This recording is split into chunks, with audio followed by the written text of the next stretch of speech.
अच्छा, now let's talk about haemorrhoids. Haemorrhoids क्या होते हैं? They're abnormal swellings of anal vascular cushions. Normally जो एनल वास्कुलर कुशंस होते हैं ना, वो स्फिंक्टर्स को मेंटेन करने में हेल्प करते होते हैं। सही है ना? This is the anatomy of the anus and the rectum.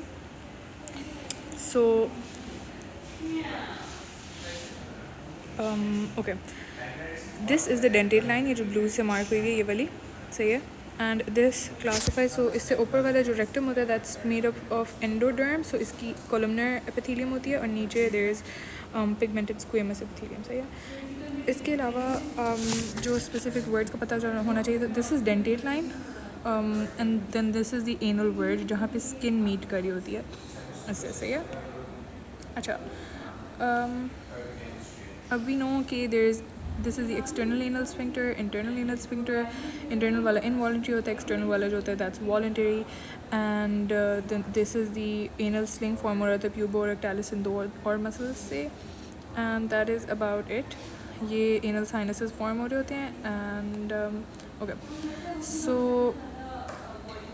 अगर हम लिथोटमी पोजिशन में देखें ना, तो 11 o'clock, 3 o'clock, 11 o'clock, 3 o'clock और 7 o'clock पर 3 वैस्कुलर कुशंस प्रेजेंट होते हैं. ठीक है.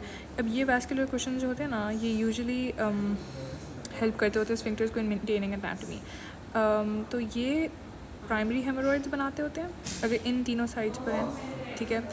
पर अगर इनके बीच में कहीं पे, फॉर एग्जांपल यहाँ पर कहीं है, तो these are called secondary haemorrhoids. अब ये किस वजह से हो सकता है? देयर इज़ एज के साथ होता है, इंक्रीज इंट्रा एब्डोमिनल प्रेशर या एक्सेसिव स्ट्रेनिंग के साथ होता है. सिम्टम्स किस तरह से प्रेजेंट करेंगे? Painless, bright red rectal bleed होती है, दैट्स आफ्टर डेफिकेशन. सॉइलिंग हो सकती है, रेक्टल फुलनेस होगी या कोई एनल लंप होगा. एंड प्रूराइटिस के साथ भी हो सकता है बिकॉज क्रॉनिक म्यूकस डिस्चार्ज हो रहा है. इसके अलावा अगर तो थ्रोम्बोज्ड प्रोलैप्स्ड हेमरॉइड है तो that is very painful and purple edematous सा होता है. सही है. इन्वेस्टिगेशन में हमारे पास कंफर्म करने के लिए डायग्नोसिस वी डू DRE के बाद प्रोक्टोस्कोपी. इसके अलावा full blood count clotting screen करते होते हैं एंड कोलोनोस्कोपी करते होते हैं ताकि कोई और एनोरेक्टल पैथोलॉजीज तो नहीं है. We do this before doing treatment and going to it surgery. Now classification is important because classification पे डिपेंड करता है हम ट्रीटमेंट क्या करें. ठीक है. सो सबसे पहले we classify them into 4 grades depending on कि वो कितनी डेप्थ और किस रिड्यूस हो सकते हैं या नहीं हो सकते, ये वाली बात पे. अब grade 1 is palpable and non prolapsing venous cushions, but इसके अंदर रिडक्शन की कोई बात ही नहीं है because this is inside the rectum.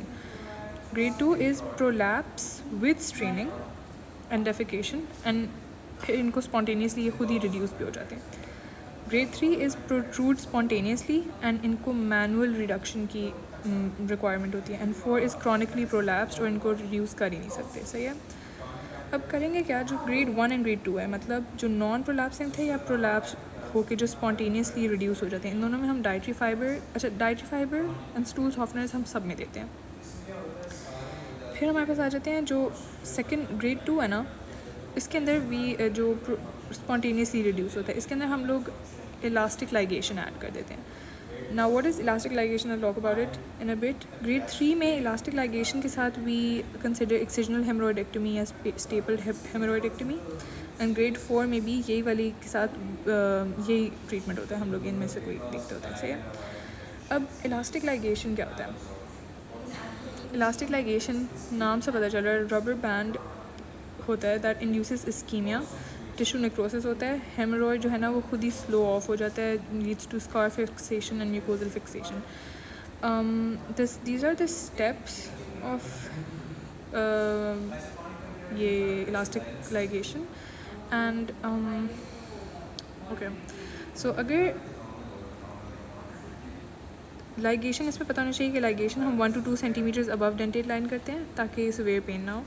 फिर सिवियर पेन अगर है at the time of banding तो फिर हम इमीडिएटली रिमूव कर देते होते हैं. इसके अलावा अगर एंटीकोएगुलेशन पे पेशेंट्स, तो एंटीकोएगुलेशन हम स्टॉप करते होते हैं. इसके अलावा सिवियर सेप्सिस हो सकता है पेशेंट को.